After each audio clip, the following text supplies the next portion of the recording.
사랑하는 성도 여러분, 이번 한 주간도 말씀 안에 거하고 계시는지요? 오늘은 지난 2월 14일 주일에 주신 누가복음 5장 1절부터 11절 경험과 상식이 무너지거든이란 제목의 말씀을 교회에서 가까운 사라토가에 있는 빌라 몬탈부에서 지금 활짝 핀 꽃들도 감상하시면서 우리 함께 정상에 오르면서 묵상해 봤으면 합니다. 우리는 지난 주일 설교를 2월 10일 금요일 신문보도에 카이저 패밀리 재단에서 미국 전국에 있는 성인들 41.1%가 불안증과 우울증을 겪는 것으로 분석됐다는 내용으로 시작했습니다. 정말 우리는 그동안 경험해보지 못한 곤고한 시대를 살고 있는 거죠. 이 곤고한 시대에 붙잡아야 될 본문의 교훈을 우리는 찾고자 했습니다. 본문 1절에 보면 그 장소가 갈릴리 호수인데 기네셋이라고 하는 비파와 모양이 비슷하게 생겼다고 해서 갈릴리 호수가 게네사렛이라고 하는 호수로서 이름이 불리는 그곳에서 5절에 시몬이 대답하여 이르되 선생님 우리들이 밤이 새도록 수고하였으되 잡은 것이 없지만은 이라고 말하면서 힘들게 일하고도 성과가 없는 베드로의 본래 이름 시몬과 그 동료들이 나오는데 돌아보면 그 모습이 바로 우리의 모습입니다. 그러나 예수님을 만나 그 빈배는 채워졌고요. 그물은 찢어질 정도로 고기가 잡히면서 이 시몬의 경험과 상식이 무너진 그 현장을 보면서 우리도요, 수고는 수고대로 하고 우리가 정말 얻은 것이 없는 그런 곤고한 나날에 이 말씀을 통해서 그때 우리는 어떻게 해야 할지를 한번 살펴보고자 하는 것입니다. 경험과 상식이 무너지거든 본문이 가르치는 첫 번째 교훈은 빈 그물을 씻을 때도 있습니다 라고 하는 부분입니다. 우리가 열심히 수고했음에도 불구하고 아무것도 소득이 없을 때가 많이 있죠.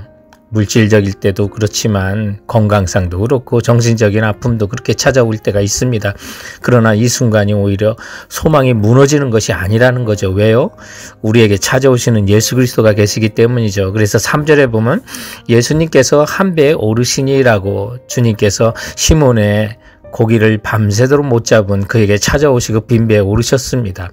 그리고 말씀을 가르치시죠. 우리가 살면서 정말 뜻대로 되지 않고 경험과 상식이 무너질 때 그러나 그때가 주님이 찾아오시고 주님과 친밀하게 정말 동행할 수 있는 기회가 되는 것입니다. 그럴 때 우리는 실망하지 않고 시몬 베드로처럼 하시면 됩니다. 시몬 베드로가 어떻게 했습니까? 예수 그리스도께 자신의 삶의 빈배를 내어드린 거죠. 그리고 그 배에서 주님의 말씀이 선포되었던 겁니다. 우리가 경험과 상식이 무너지는 그런 삶의 실패 현장에 주님께서 오셔서 또 말씀을 전하시고 그 말씀이 우리에게 들린다면요, 우리는 소망이 있게 되는 줄 믿으셔야만 합니다. 그러므로 본문이 가르치는 교훈은 어느 누구에게나 빈배와 같은 나날과 빈 그물을 씻는 상실감이 찾아오지만 그때 예수 그리스도께서 나와 함께 동행하신다는 거 기억하시고요.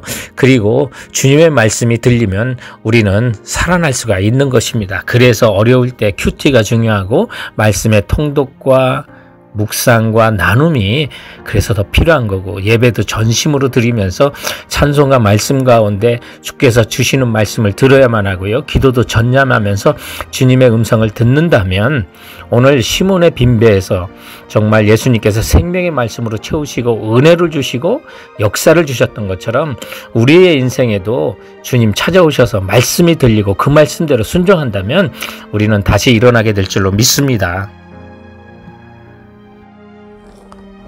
경험과 상식이 무너지거든 말씀이 주는 두 번째 교훈은 주의 말씀이 현실의 벽을 넘어야 합니다 라고 하는 내용이었습니다. 오늘 본문에 보면요, 말씀이라는 단어가 계속적으로 반복적으로 등장해요. 3절에 보면 밤새 바다에 나가 일하느라 말씀을 듣지 못했던 어부들을 위해서 예수님께서 배에 앉아 말씀을 가르치셨고요. 4절에 보면 예수님께서 말씀을 마치심에 아마 그 말씀을 통해서 시몬 베드로의 눈빛이 달라졌을 것이고요. 그래서 예수님께서 베드로에게 깊은 데로 가서 그물을 내려 고기를 잡으라고 말씀하시는데 정말 우리가 주목해야 될 내용이 그 다음 5절에 있습니다. 우리들이 밤이 새도록 수고하였으되 잡은 것이 없지만은 말씀에 의지하여 내가 그물을 내리리이다. 그렇습니다. 이 말이 해답입니다. 이 말은 우리에게 너무 평범하여 비범한 해답이 아닌 것 같지만 이 말씀이 해답입니다. 말씀에 의지하여 행하리이다. 여러분, 예수님의 제자가 되려면 삶의 현장에서 말씀을 의지하여 행해야만 합니다. 그런데 본문을 보세요. 예수 그리스도의 그 명령의 말씀이 시몬에게 얼마나 많은 현실의 벽을 넘어야 했을까. 시간의 벽도 넘어야 했고 밤에도 못 잡았는데 낮에 잡는다는 건 더 힘들고요. 그리고 경험의 벽도 넘어야 했고요. 상식이란 벽도 넘어야 했고요. 밤새도 그물질하고 한숨 자지 못하고 몸은 녹초가 되고 그리고 그물까지 다 씻어냈는데 다시 그물을 내리라고요. 그리고 그 외에도 말씀에 순종하기엔 여러 벽이 있었어요. 이 시몬은 갈릴리 바다에서 잔뼈가 굵은 어부고 베테랑 어부인데 명령하시는 예수님은 몫으로 일했다고 들었을 것인데요. 그럼에도 불구하고 상식과 경험의 벽을 넘어 주의 말씀을 따르는 걸 보세요. 아마 이 본문 앞에 있는 누가복음 4장 38절에서 이 시몬의 장모의 중한 열병을 말씀으로 꾸짖어 병이 떠나게 하신 소식 때문에 시몬 베드로는 그때부터 경험과 상식에 금이 갔을 거예요. 그리고 빈 그물을 싣고 있는 인생의 빈배에 오르셔서 말씀하셨을 때 그의 마음은 주님의 말씀에는 순종하려고 하는 준비가 됐던 것이죠. 성도 여러분, 여러분의 빈배에 오르셔서 주인 되신 예수 그리스도의 말씀에 우리도 잡은 것이 없지만은 말씀에 의지하여 내가 순종하리이다. 이렇게 상식과 경험을 넣어 주님의 말씀에 현실의 벽을 넘어 순종하는 우리 모두가 되길 바랍니다. 경험과 상식이 무너지거든 본문이 가르치는 마지막 세 번째 교훈은 만선보다 더 큰 은혜는 소명입니다 라고 하는 것이었죠. 복음서에 보면 이 주님의 말씀을 의지해서 어떤 결과나 기적을 맛보았을 때 사람들은 주님의 뜻을 찾았고 또 인생의 목적을 찾았고 주님의 부르심에 따라 소명을 찾아가는 것을 보게 되죠. 오늘 본문에도 11절에 시몬과 동업자 야고보와 요한이 베드로를 육지에 대고 모든 것을 버려두고 예수님을 따른다고 돼 있어요.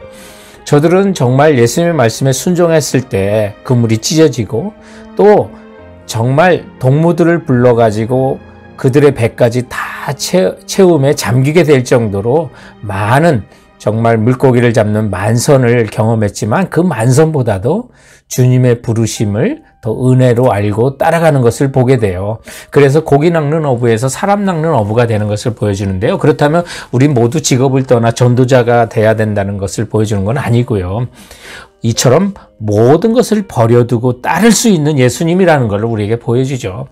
정말 사람의 눈에 안 보이는 물속에 고기들을 모으시고 어디 있는지를 아시고 그물로 모으실 수 있는 분이라면 전능하신 분이라는 것을 시몬 베드로는 깨닫게 된 거죠. 그리고 바다 물속까지 다 아시는 분이라면 자기의 죄된 모습까지도 다 아실 거라는 그런 깨달음이 있어가지고 무릎을 꿇고 8절에 보면 그동안 선생이여라고 한 베드로가 이제 주여 나를 떠나소서 나는 죄인이로소이다 라고 그렇게 고백하게 되는데 그렇게 정말 자기가 그토록 밤새도록 잡고 싶었던 그런 만선의 그 물고기보다도 이제는 믿고 따를 수 있는 예수를 찾게 되고 예수를 보게 된 거예요. 그분이 자기에게 소명을 주시고 이제는 고기 낚는 어부에서 사람 낚는 어부가 되기라고 하시니 그 소명을 따라 따라가는 그 베드로의 모습을 보면서요. 여러분, 우리도 예수 만나서 얻어지는 어떤 축복과 만선보다 더 큰 은혜는 주께서 우리에게 부르시는 그 소명 그리고 우리 인생의 목적을 발견하는 것이 더 큰 은혜라는 사실을 깨달아야만 합니다. 그래서 우리에게 복 주신 것이 왜 주셨는지도 알아야 되고요. 병에서 나섰으면 건강 주셨는 그 이유를 알아야 되고 또 물질을 받았으면 그 물질을 주신 이유도 알고 지위를 받았으면 우리를 그 높이에 오르게 하신 주님의 목적을 깨달아 그리고 주님의 부르심에 따라 살아야만 하는 거예요. 정말 피카소의 작품 가운데 우리 지난 주일 설교에 황소머리라고 쓰레기에서 낡은 자전거에서 얻어진 그 재료로 정말 5천만 불의 가치가 되는 작품을 만들었다는 사실을 우리가 배우면서 하물며 전능하신 하나님의 손에 붙들리면 우리 영혼과 인생의 가치가 달라지죠. 만선의 물고기로 만족할 사람이 아니에요. 세상의 높은 지위로 만족할 우리가 아니에요. 우리의 영혼이 더 존귀하게 됐기 때문에 정말 얻은 것도 버려두고 주님을 따를 수 있는 그런 이유와 소명을 우리는 붙들고 살게 되는 것을 여러분 믿으셔야만 합니다. 그러므로 우리의 경험과 상식이 무너지고 빈배를 경험한다면 예수 그리스도를 모시고요. 말씀에 따라서 순종하고 살 때 정말 주의 말씀 의자의 깊은 곳에 금을 던진다면 오늘 주님께서 이루실 놀라운 일을 우리 모두가 보게 될 줄로 믿습니다. 네, 사랑하는 성도 여러분, 지금까지 빌라 몬탈보에서 말씀의 산책했습니다. 그럼 이번 한 주간도 건강하시고요. 주님의 말씀으로 승리하시는 여러분 되시기 바랍니다. 감사합니다. 안녕히 계세요.